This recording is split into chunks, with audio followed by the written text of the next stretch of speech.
तो कहानी की शुरुआत में यूक्रेन की पुरसकून जगह को दिखाया जाता है, जहाँ पर मिकोला नाम का एक आदमी छोटी सी झोंपड़ी में अपनी बीवी के साथ रहा करता था। दोनों अपनी जिंदगी में बहुत खुश थे। मिकोला की बीवी आर्ट्स ड्राइंग किया करती थी। वो लकड़ी को तराश कर चीजें बनाया करती थी। वो लकड़ी का एंजल फरिश्ता बनाकर मिकोला की बाजू पर बांध देती है। मिकोला पास वाले स्कूल में मैथ्स पढ़ाया करता था। वो अपनी साइकिल पर बच्चों को पढ़ाने जाता था। मिकोला के घर में कोई भी इलेक्ट्रॉनिक की चीज नहीं थी। जब वो स्कूल में होता था तो ब्रेक के वक्त टीवी पर खबरें सुना करता था। ऐसे ही एक दिन वो टीवी पर खबर सुनता है कि रशिया में लोगों को मारा जा रहा है और रशिया यूक्रेन पर हमला करके उस पर कब्जा करना चाहती है। अब ये खबर सुनने के बाद मिकोला अपनी क्लास में बच्चों को पढ़ाने चला जाता है, जहाँ पर वो बड़े ही प्यार से बच्चों को पढ़ाया करता था। पर यहीं पर इस क्लास में एक बदमाश लड़का था जो मिकोला को बिल्कुल भी पसंद नहीं करता था। वो हर वक्त इन इरादों में रहता था कि कैसे मिकोला को स्कूल से बाहर निकाला जाए,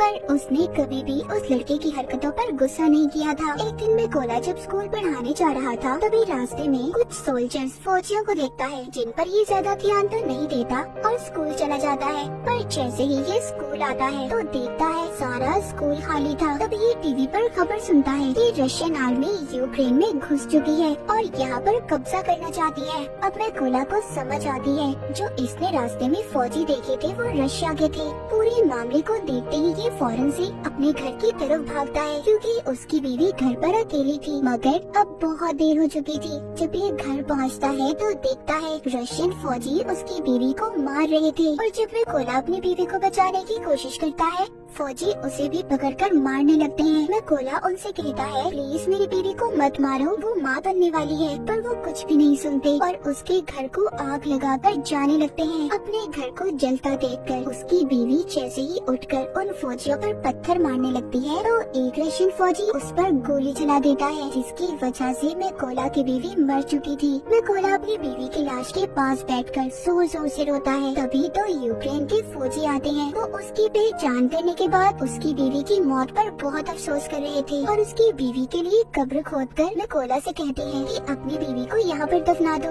अब मिकोला अपनी बीवी को दफनाकर अपने घर को देख रहा था। रशियन फौजियों ने उसकी बीवी को भी मार दिया था और उसके घर को भी जला दिया था, इसीलिए अब वो बदले की आग में जल रहा था। वो रशियन फौज से बदला लेना चाहता था, इसीलिए अब वो यूक्रेन के फौजियों से कहता है कि प्लीज मुझे भी आर्मी में शामिल कर ले, मैं भी फौजी बनना चाहता हूँ। ये सुनकर वो फौजी मिकोला को अपने साथ ले गए थे, पर जाने से पहले मिकोला अपने पास लकड़ी का एंजल रख लेता है जो उसकी बीवी ने उसकी हिफाजत के लिए बनाया था। जब ये बेस पर आता है तो यहाँ के कमांडर इसको आर्मी में शामिल नहीं करते, कहते हैं कि क्या पता ये कोई जासूस भी हो सकता है। पर मिकोला कमांडर को बताता है कि रशिया की फौज ने मेरी आंखों के सामने मेरे घर को जला दिया और मेरी बीवी को भी मार दिया, इसीलिए मेरे पास जीने की अब कोई वजह नहीं है। मैं रशिया की फौज को मार कर ही सुकून का सांस लूंगा। मैं अपने मुल्क को बचाऊंगा ताकि रशिया की फौज यहाँ पर किसी और के घर को ना उजाड़े। ये सुनकर कमांडर मिकोला को आर्मी में शामिल करने के लिए तैयार हो गया था। उसकी ट्रेनिंग अब शुरू हो जाती है। मिकोला को बंदूक के बारे में कुछ भी नहीं पता था।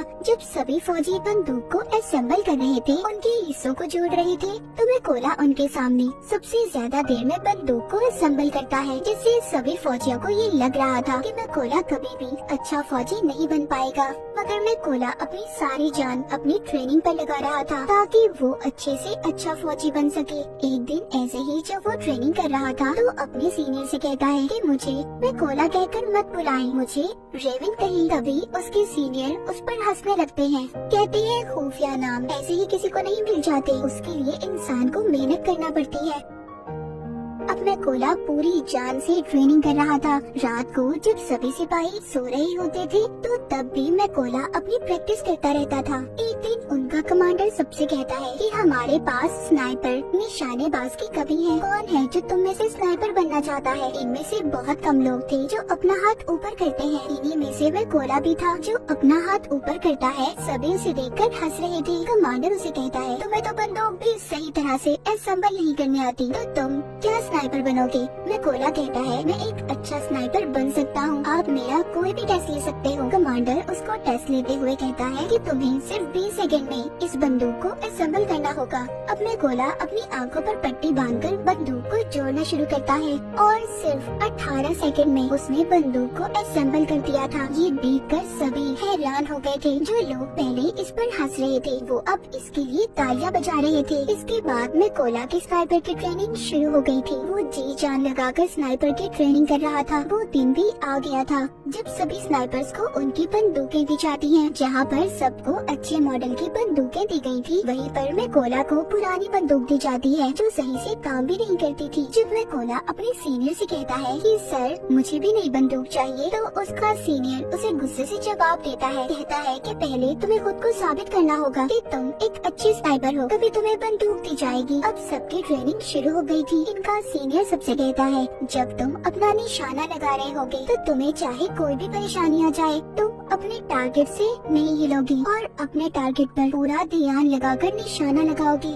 सीनियर सभी के पास बारी बारी जाता है और सबके पास गोलियां चलाता है। जो भी स्नाइपर जरा सा भी गोली लगने के डर से हिलता है उसको ट्रेनिंग से बाहर कर दिया गया था। जब सीनियर मैकोला के पास जाकर गोली को चलाता है तो उसे कोई भी फर्क नहीं पड़ता, वो जरा सा भी नहीं हिला था। जब वो अपने टारगेट पर निशाना लगा रहा था तभी सीनियर उसके पास आकर कहता है कि तुम अपने टारगेट को सिर्फ एक दफा ही देख सकते हो और उसकी आंखों के आगे कुछ रख देता है। अब मैकोला जब निशाना लगाता है तो उसका निशाना चूक गया था, मगर सब जानते थे कि अगर मैकोला को नई बंदूक दी जाती और आंखों के आगे कुछ न आता तो उसका निशाना लग जाता। रात को स्नाइपर का नाइट शूट टेस्ट होता है जिसमें इन्हें रात के अंधेरे में अपने टारगेट को देखकर उस पर निशाना लगाना था। ये फ्लेयर गन को चलाकर सबको एक ही बार उनका टारगेट दिखाया जाता है। सब निशाना लगाते हैं पर मैकोला निशाना नहीं लगाता।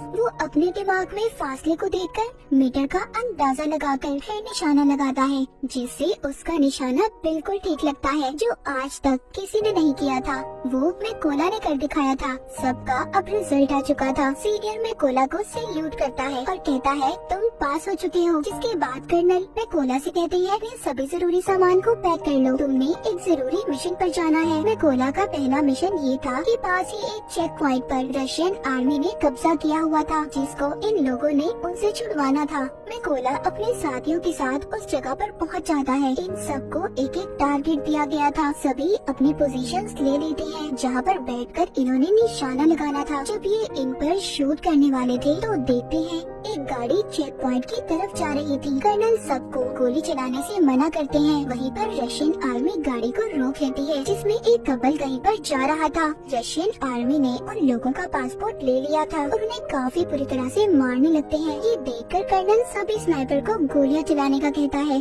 और एक ही झटके में सभी स्नाइपर रशियन आर्मी को मार गिराती हैं। इनका पहला मिशन पूरा हो गया था। ये सभी खुशी खुशी अपने बेस पर वापस आ गए थे। जब मैकोला अपने बाकी साथियों को देखता है तो वहाँ पर कोई भी नहीं था। उसे पता चलता है कि वो दूसरे मिशन पर है। मैकोला को ये भी पता चल गया था कि उस मिशन में इसके बहुत से साथी भी मर गए हैं और उन सबको एक ही रशियन स्नाइपर ने मारा है जो रशियन आर्मी का सबसे बेहतरीन स्नाइपर है। कुछ दिन के बाद इनका दूसरा मिशन भी शुरू हो गया था। ये सभी उस जगह पर पहुंच जाते हैं जहां पर रशियन आर्मी कब्जा करने वाली थी। सबसे पहले मैकोला हर जगह पर अपने साथियों के साथ बॉम्ब लगा देता है और फिर घास में छुपकर रशियन आर्मी का इंतजार करने लगता है। कुछ वक्त के बाद रशियन आर्मी उधर आने लगी थी। तभी मैकोला देखता है उन रशियन फौजियों में मैकोला का एक स्टूडेंट भी था जो स्कूल में इसे परेशान किया करता था।